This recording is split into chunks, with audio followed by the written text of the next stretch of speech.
Now let's do some Brazilian Jiu-jitsu with the gi on. So Karen and I are here rolling. We're starting from the guard. On this particular day we did a lot of work on the omoplata, and so I'm making a concerted effort to use the omoplata on Karen, see how her defense is coming along, and also her offense with that technique. So I hit the omoplata sweep, start to transition to knee mount, but again Karen moving intelligently to get on top, back into the guard. Again, Karen stacking, staying centered. Open up into a spider guard, switch to the X guard and sweep.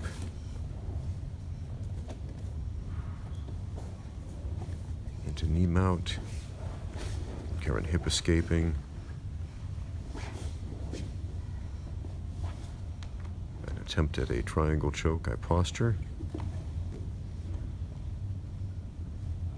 Now after this we worked a lot on that triangle finish, but she transitions to the omoplata, and right here she does something really cool.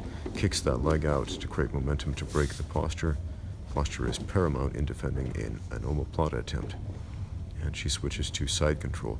Now omoplatas are a low percentage finish as far as submission goes. Getting that shoulder lock is quite difficult, even with the gi on. However, as a transition from the bottom to the top, it is a valuable tool. So again, Karen is establishing side control. I'm working my way out from the bottom here. Even with a significant size difference, a much smaller person can establish a solid side control if they have the correct angle. They're cross-facing with their shoulder. Back to the guard, Karen working her guard passing. Switch to a lasso guard here. And then Karen sits down, playing a 50-50 guard of sorts. I'm not a big fan of that. And then she jumps into my close guard and rotates just a little too much, allowing me to take her back. Karen is trying to bring her head and her hips lower than mine in an effort to escape, and she is successful. Almost. Got a grip on the collar, making that difficult, but she still manages to get out, starts to move to the side, and that's the end of the round. Now, let's grapple with Linji from his guard. He breaks my posture. Smart move to start with. Now he's got a collar grip. You can't see it with his right hand. I'm trying to bait him to attempt an omoplata, which is why I was wrapping the arm around, but he overhooks my arm. He's still working on posture control, so I sit him back up. Sometimes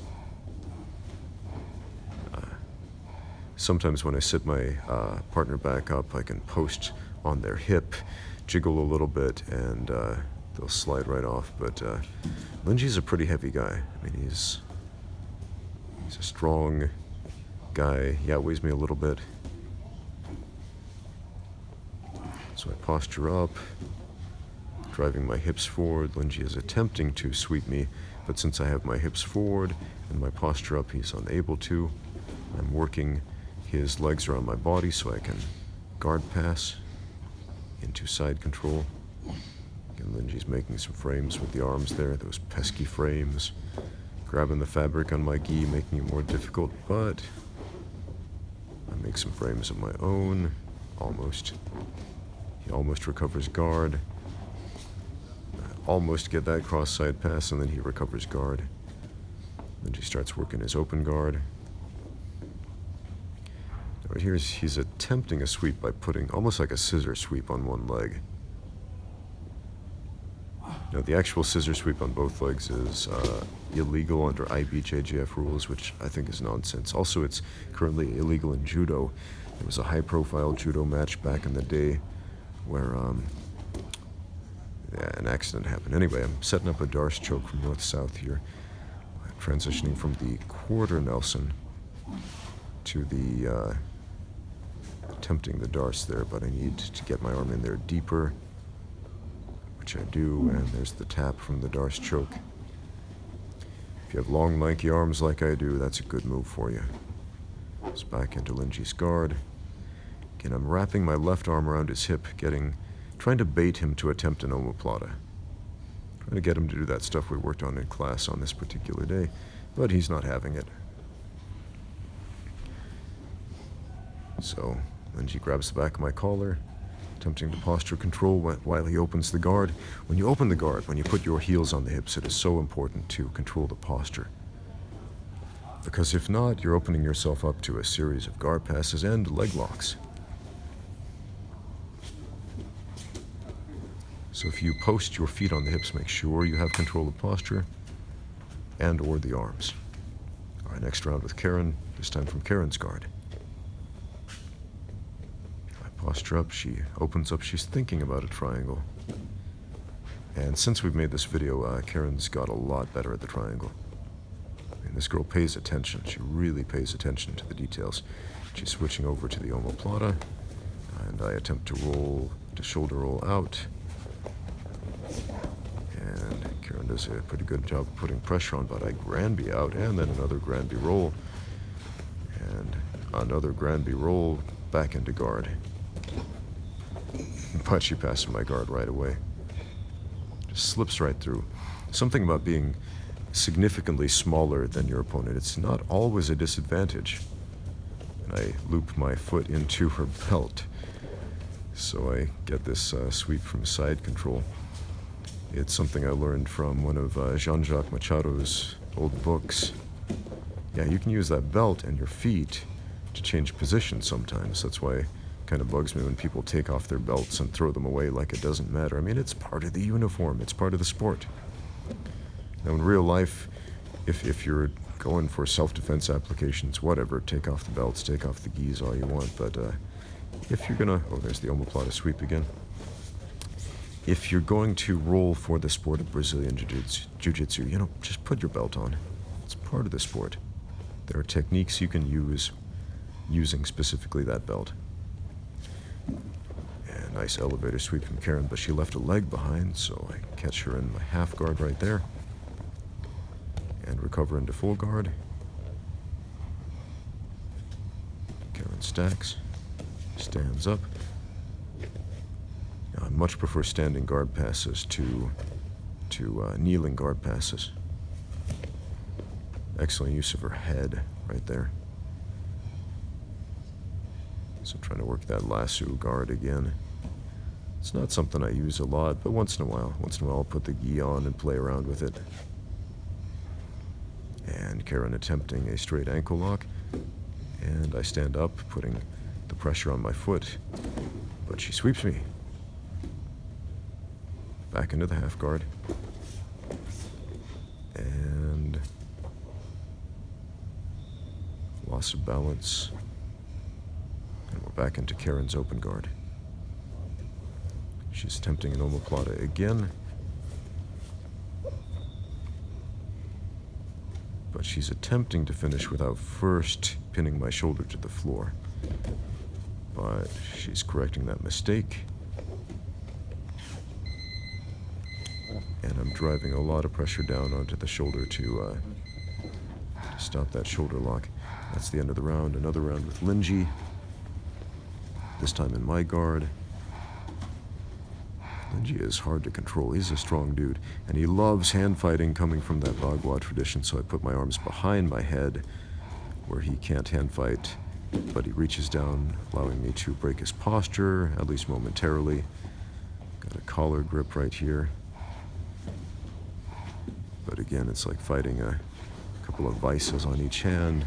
Hit the elevator sweep, but Linji wisely catches one leg, but I managed to pass. I'm using a leg lace pass, one of my favorites, but Linji recenters, regards, gets his butterfly hooks back in, at least momentarily, and I attempt a cartwheel pass, but I gave him just a little bit too much space, lost my frame, and so he was able to re-guard.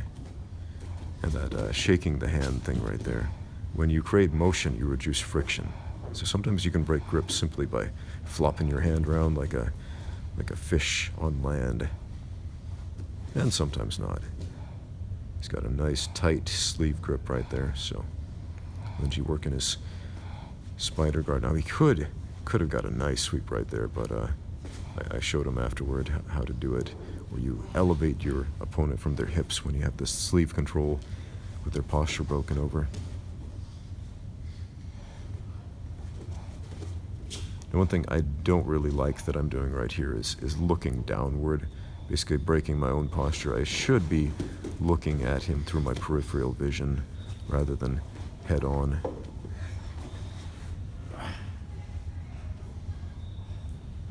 Now, stuck in Linji's half guard here. And here's a half guard pass, a really simple one. Kind of looks like I'm pushing his leg open, but I'm just creating a frame with a stiff arm here.